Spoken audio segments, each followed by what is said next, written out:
Okay, YouTube, how y'all doing? Divine Ones, how y'all doing on this beautiful, beautiful Saturday, wet and rainy December afternoon? I'm up in Atlanta and I'm just coming from, driving, dropping my son off. But I want to talk a little something today because this came across my mind. All right, what if, we were to stop celebrating holidays the way that we have been traditionally celebrating the holidays? Like, what if we, and this is what I'm thinking, this is how these corporations will really get a big hit from their pockets if we stop spending money on days that they're expecting us to spend money, right? Because I'm quite sure they'd be like, oh, for December we expect our quota to be such and such and such, because they're expecting over the years of tradition of us spending money that they're going to have that type of money coming in again, because of the same statistics of each year. But the question is, if we stop, right, not just Christmas, not just Thanksgiving, but all holidays, if we stop and just do what we do, how we spend our money, because if you really think about it, the only ones that's really prospering from these holidays are the corporations, because they're gaining their capital. Christmas, capital. And it's really for the upper class people. Christmas is not one of those holidays. Let's get to this one. New Year's. They rush New Year's in, so now we see they can have the ability to change time, right? Not now, people are starting to become more aware of them being able to change time, to alter time, to move time, because if they're able to tell us that the new year is in the dead of winter, and so many people believe it and celebrate and spend money right around this time, because they're looking at, well, tax time coming around, we're going to make it right back. But that's not always, a promise that you're going to get the money back on tax time either. But if we were to just really take back the way we spend our money and really make a traditional change, because change is traditional.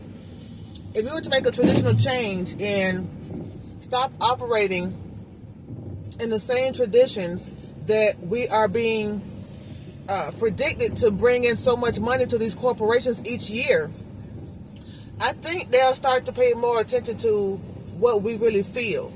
And these holidays won't have as much power, because we're taking that power back through our money, through our will, through our intentions of placing these holidays where they need to be placed at. Even to make a little joke, make it a little bit more lighter about this, it's like we give these holidays seniority and superiority, and now these holidays think they're better than any other holiday. Like Christmas think it's better than October Halloween. Then you got some people who think Halloween is better than Thanksgiving. So it's like these holidays, they have their own characteristics and their own personalities, and people really put will, power, energy, and all of this into these holidays when it only transforms into more capital and more money for the corporations.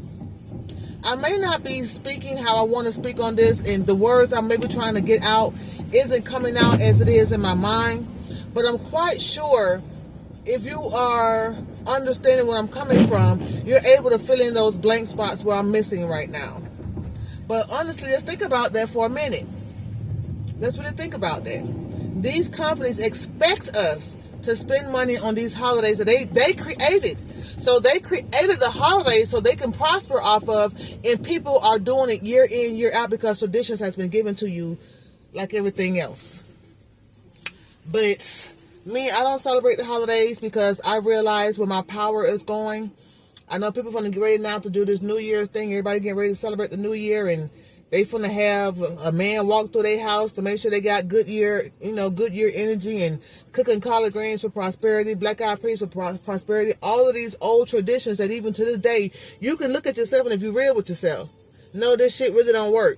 These old played out rituals don't work because the tradition is old and it needs to change. Just like all these other holidays. But my son was like, he think Christmas probably got one more good leg. I say Christmas probably got about 2 more good legs, because it's the rich that's going to keep holidays going until they just fall off, because they're realizing that the middle class and the lower class are participating, and only the millionaires and billionaires are participating, and because they don't have enough millionaires as they do enough middle class that their money is not going to be the same. One billionaire will not be able to reach the amount of capital they will get from 1,000 middle class people celebrating these holidays and spending money. But that's just my thoughts, because, you know, I'm on my way home in the rain in Atlanta, and I have to make content. So, you know, everybody wants change, and change is something that's out there to be made. And, you know, understand when you put tradition, right? Tradition is something that we do all the time because, you know, it's embedded in us. It's the way we was taught. It is something that happens, you know, it's tradition. But when you look at change is a repeated tradition, because change always takes place. Traditions always take place. Change always takes place. So when we're able to adapt the change of these traditions and let these changes and these holidays die out, then the transition will be a lot more easier. But we're going to have, you know, these new moms and young moms who, no matter what, are going to uphold these holidays, and this is where we're going to be at. Still celebrating Christmas, knowing the truth behind it. Still celebrating Thanksgiving, knowing the truth behind it. But some people are starting to understand these paganism holidays and these man-made holidays, and how, you know, they were stolen and set up in order to profit off of. But it's enough for me repeating myself. I think I done said this about 16 times. But Divine Ones, it was a pleasure talking with y'all and getting this out there, you know, because great minds think a lot sometimes. And if you haven't liked, share, subscribe, please do so. I am Goddess Elizabeth, signing off here in my bonnet on Goddess with No Filter. Bye, y'all. Stay blessed. No, don't stay blessed. Stay favored. Stay up. Peace.